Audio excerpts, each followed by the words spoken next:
Thunder, like you've seen it a million times.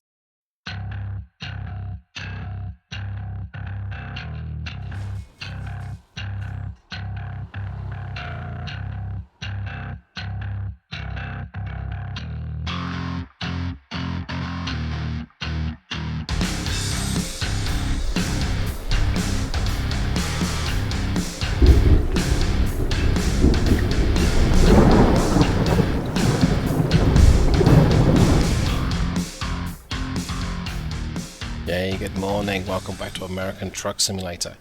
Hope everyone's doing well. I'm David Steele, and here's me truck. I'm going to attempt to maneuver the truck from this angle to get to the shop. And today's video, we are going to be taking a look at how to replace tires. We're going to be taking a look at if an older engine, even a vintage engine, is or can still be relevant in today's modern trucking environment. So the plan is to do a pretty normal route for me, one of my test routes. We're going to be going to Kingsman in the Mack R, but we're going to swap out the engine and put it, just put something else in its place. Something antique, something vintage. So let's go ahead and take a quick look at the Mack. Now, you know, when the Mack was released, it was one of those trucks where I'm like, I don't know whether I like this or not, and it very quickly grew on me. I really do like how the truck hangs together. The only criticism I possibly have of it is it can be a little bit hard to see out of the side windows because these mirrors get in the way. But this particular machine, it's the medium length one. It's got the aero package on the top, it's got the stuff on the sides. I've used it with a normal MP8, not the MP8HE, just the 415, the base entry model. Black mirrors. I mean, I've got green on the I've got painted body parts, but black mirrors. I guess what I'm saying is this is something of a fleet spec, although it does have the nice interior, and that's mostly because anything other than the ultra, I think it's ultra interior with this particular Mack Anthem size, you just get that you don't get onboard navigation. I can't seem to get my words right. Now I'm using an mDRIVE transmission. I can see that from here. It's one of my modified ones. So it's slightly taller than the stock. The stock has a 325 final drive. I'm going to go ahead and swap that out for the direct drive box, I think. Like so. So we'll go into transmission. I believe, yes I do, I've got the Real 8 and Fuller mod, so we're going to turn that off. I'll turn off the Red Thunder one, we don't need those. Actually, just in case, I'll keep them on. And let's see, what have we got? Well, we've got a short overdrive one, that one might work. But I really want the 279, yep, that's the standard one, but do we have it without a retarder? I guess we don't. Okay. Well, it's not a big deal. Yeah, okay. I thought I would have had that without the retarder, but okay. So not the end of the world if we have that with the retarder. So go ahead with that transmission. And I'm putting that in as a kind of, this is a transmission we might expect on a road going Mack Anthem, but perhaps with a little bit less power than say the MP8. Now engine wise, got a pretty big choice here. And I think we want to try something. Let's try something from the 1960s. Do we have anything from the 60s? Yes, we do. So we've got the Mack Thermodymes. END277, that's a naturally aspirated engine. That will be a bit of a slug. In fact, these three will be. The Cummins NH, struggle with those, I think, in a way. The early, excuse me, the early Mack V8s. Okay. What do we fancy?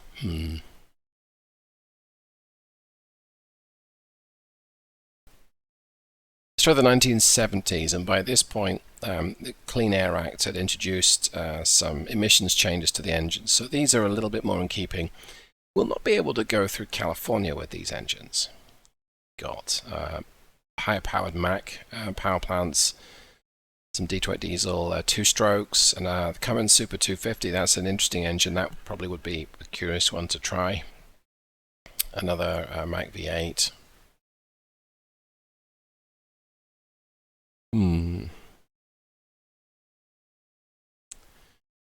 No, what do I feel like trying? Okay, well, we have the early 16.4 litre V8, and I've just made a video with this exact same engine, so I don't think I want to do that one again. We could always go with a more powerful E9, yeah, and they're the early 80s. Let's go to the 80s. So remember that the early 80s is 40 years ago, which is pretty scary. So this engine here, if it's a 1980s spec, its specification is 44 years old. Cummins L10, that'd be interesting. It's some more Mack engines, the E6, the E7 will be here as well. I think that might be more of a 90s engine. But let's look for the E9. Here we are. So we got some here. We've got a 440, a 450. It's a 400 kicking around here. I think we might go with that. It's that 415 1660 was what the MP8 was. Maybe we'll try the this one, the 440. It's not quite like for like, but it's not far off it. And will this be comparable? I mean, yes. I think this will be a perfectly fine engine. How well is it going to work with a direct drive Mack box?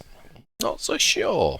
We have a retarder in there as well. I better make a note to fix that. And this one is the... Oh, I see. It's interesting. Oh, yeah, that's the EM9. That's why. Okay. The EM9 is... oh, that might be an interesting... Yeah, the EM9 is, I think, what we'll take a look at. Let's see. We've got 2 of those. Both the same power output, both the same torque. The difference here is the R is restricted revs. I think you've only got 1700 revs to play with as opposed to 2100 for the straightforward EM9. I think we're going to do that, actually. I've changed my mind. We'll go with the lower powered EM. The EM is the Mack C9 style of engine. So you don't necessarily need 12 gears. We're going to be generous here. We're going to give it full 12 gears. So anything else we need to do? I don't think so. Just check the interior. Yeah, there's nothing I really want to do here, I don't think. But the Ultra, I think is it Ultra? Let's check. Premium exclusive, my bad. Ultra must be a Peterbilt or a Kenworth thing. Comes with the onboard navigation system here. The mDRIVE control units move down, and we get these extra 4 gauges here to the right hand side. So let's go ahead and do that. I'll check for damage and wear. We've got a bit of damage and wear. I'll go ahead and fix that whilst we're here. And I can't think why the wheels and tires are damaged. It's so bizarre. Go. Okay.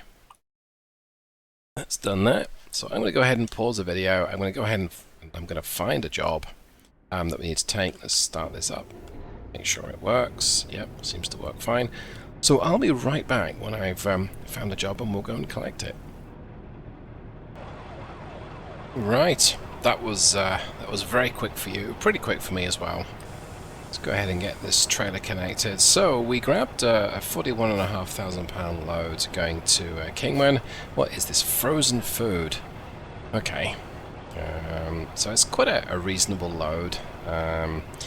I think this is going to be a reasonable test of everything going on in this truck. So let's go ahead and get the windows up, like so. And now, given the mDRIVE is an automated box, I want to not touch the gearbox. I want to just let it do its thing. Now, one of the features of ATS, and you'll notice this from time to time, if you change your engine or change your gearbox, and you drive around for a bit, and that is, it takes a little bit of time for the gearbox in automated mode to get fully calibrated or to start to work properly with your particular engine.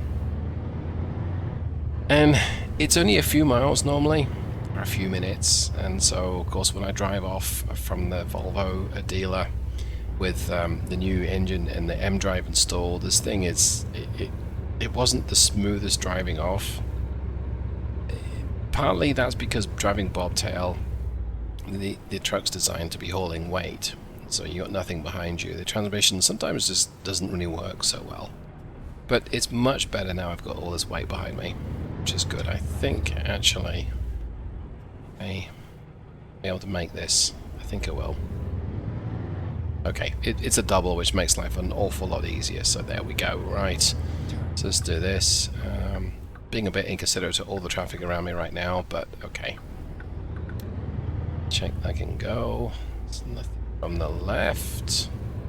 Yeah, see, these mirrors do get in the way. Right, we're off. I'm not exactly accelerating quickly right now, but I'm not using that much power. Okay, this is kind of weirdly disorientating to have a V8 in a Mack Anthem, but at the same time it's also pretty epically cool as well. So a little bit more about the EM9 versus the E9. It's a high torque rise engine. So what that means is there's a lot of torque. Okay, that seems pretty obvious, but it allows you to have a much more flexible engine. So you don't have to string it out so much and use every single rev. You can short shift, not a reference to short people.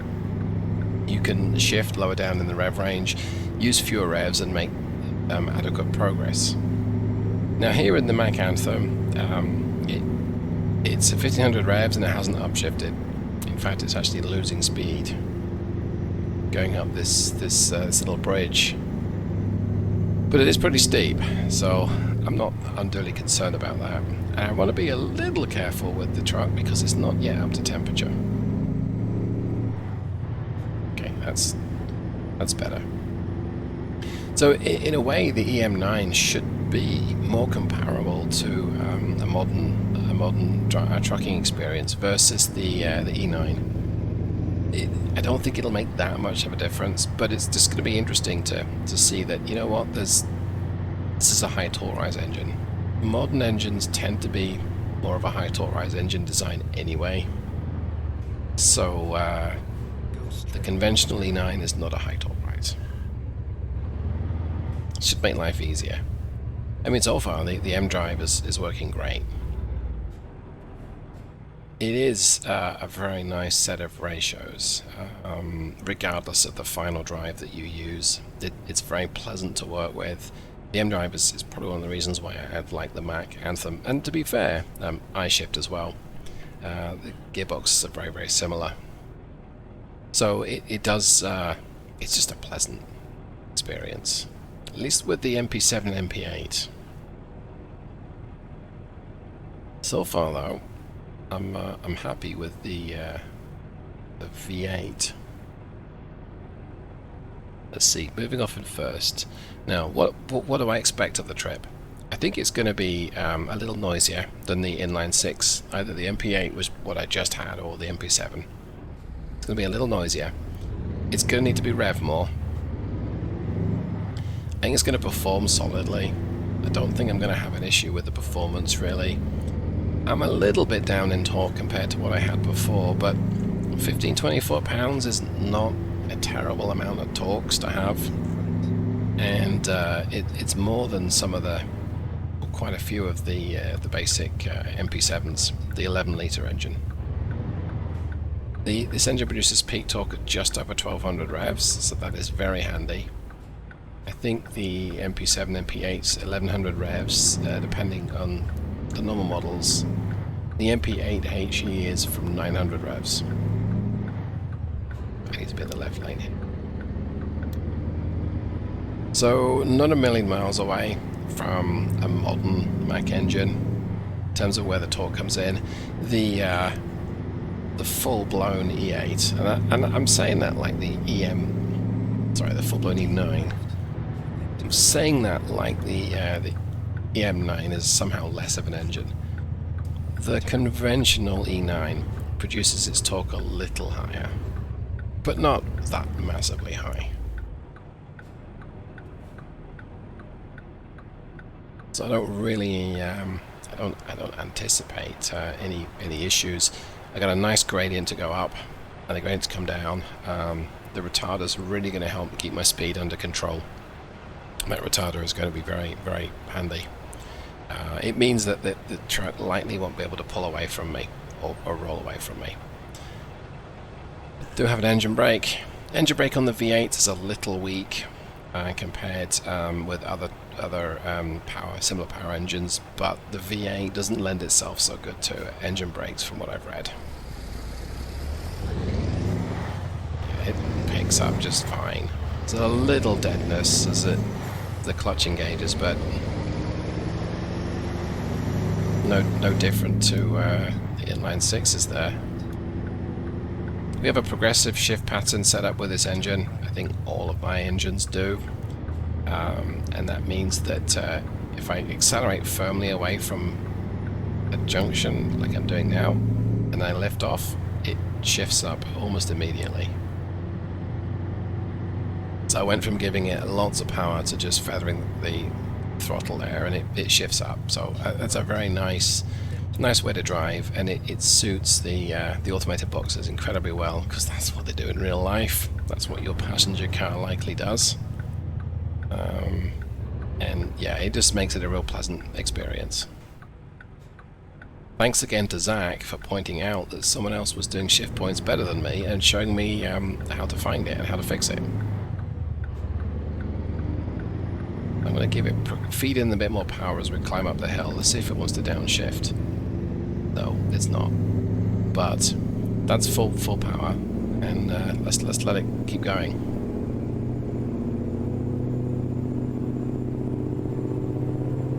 Doesn't want to shift up, but it also doesn't want to shift down. There we go.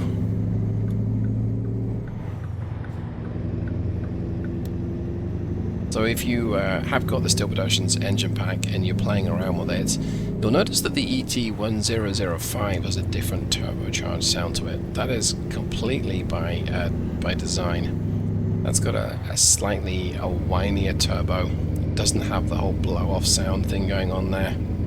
Took a conscious decision to mute some of the turbo sounds with that engine. The EM9s very much have the straightforward turbocharged sounds.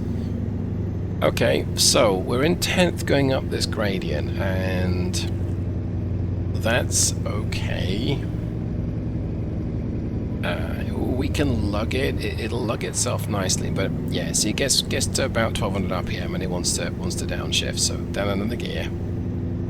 I think it might do it in 9th at 30. That's okay. It's about what we'd expect for 400 horses.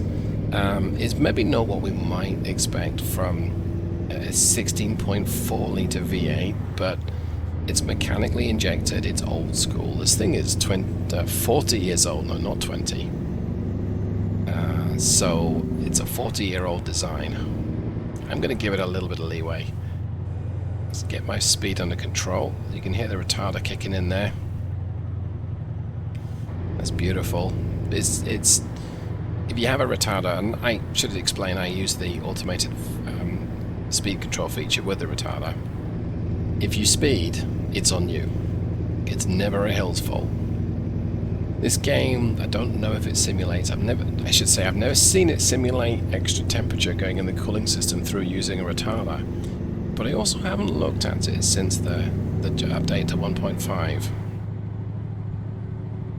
Right, so I got the speed back up to 65 very quickly, and now we're speeding. So let's bring the speed back to 65. Look at this.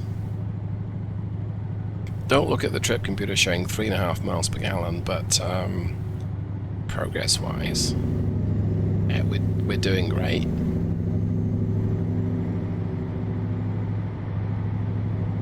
You got to give this engine a few revs, but once it's up there, it's absolutely, I won't say it's magnificent. It's maybe not magnificent, but it's very pleasant. It's a pleasant sounding engine to work with, let's face it.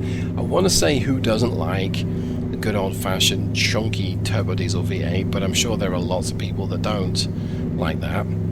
And they probably drive Cummins and tell you that the V8's silly and pointless and it should be an inline 6 for towing. I don't necessarily disagree with you, other than I'm towing with the V8 and it's doing okay. So, yeah, that's more of an opinion than a fact. Right, my trip's gone up to 3.9 to the gallon, and under load, looks like we're getting about 4 miles per gallon in this configuration. That's it's probably a mile per gallon less than we might be getting from a contemporary inline 6 of 11 or 13 liters. That's the price you pay for having a chunky engine. Ooh, what's this? Construction work? Still my cruise control. Yep, looks like we lose a lane. Let's go ahead and merge left. Gonna use my engine brake. Stay where you are, white car. A little bit of retarder there. I've got the retarder set to kick in with my normal service brakes.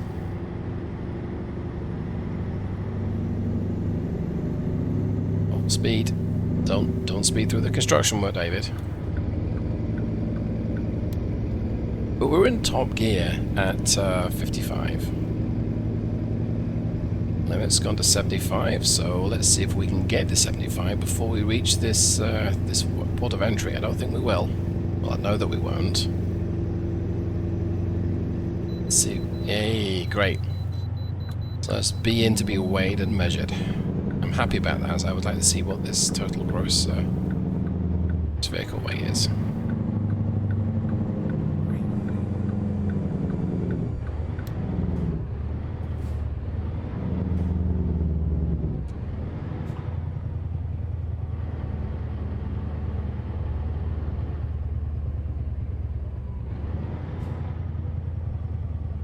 Some of these automated booths, it looks like there's no one here to greet me. £82,000, okay. So we're slightly above the £80,000 stated limit. And I dare say we probably can't claim any exemptions for the emissions stuff that we've got on board today. What I mean by that is, as I understand, in some states, and depending on the equipment concerned, you can get a weight exemption for your emissions control equipment. And I'm guessing that was introduced to encourage drivers, or rather to not discourage drivers from buying a more modern truck that had emission control systems incorporated into the truck, because there is a weight penalty associated with those. And if you've got a 300-pound emission control system somewhere under the truck, that's 300 and something pounds of weight that you can't carry in terms of cargo. I gotta merge left here. Let's see if I can manage that. If I can. Okay. So this guy wasn't gonna let me in, but okay.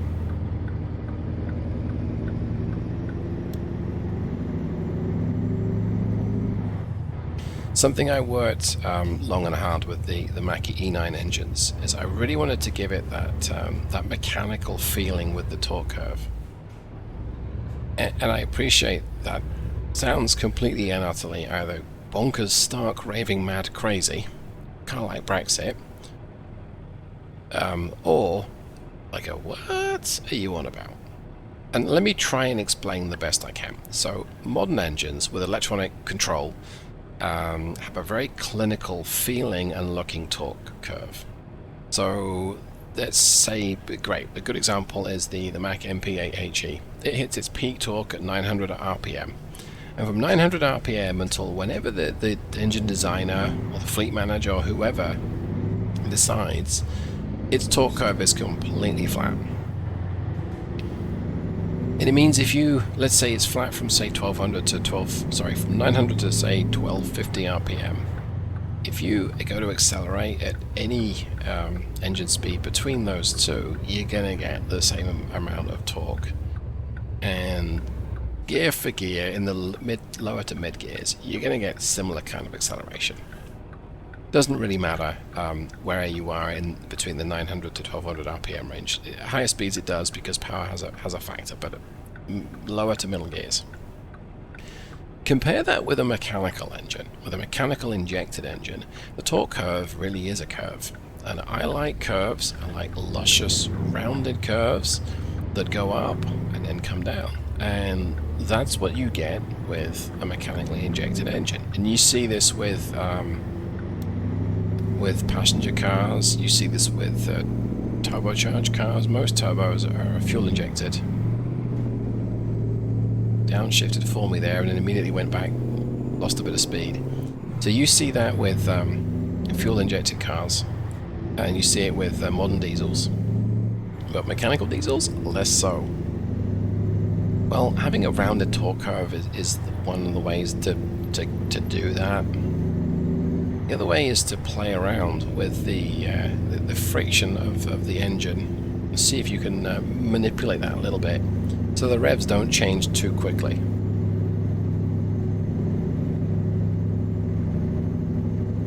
Now, if you're thinking about playing around by doing this in the engine definitions yourself, just got to bear in mind that when you change the friction, you change the response of the engine, but you also change the fuel burn and the fuel consumption.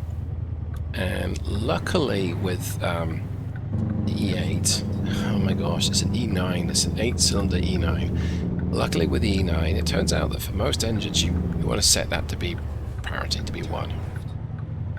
I penalize 8-cylinder engines in the game. They're inherently a little less efficient than a 6-cylinder engine because there's more moving parts. But it just so happens that based on the information I can find online about what these trucks got in real world for fuel consumption, I need to set my fuel consumption coefficient to be pretty much 1.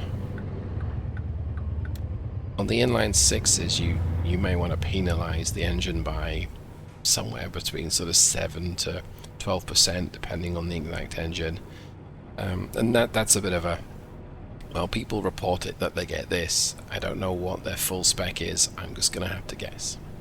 But with this particular engine, it's close to 1. But on a lot of engines, you start playing around with the friction, and you can have quite a dramatic effect on how the engine performs.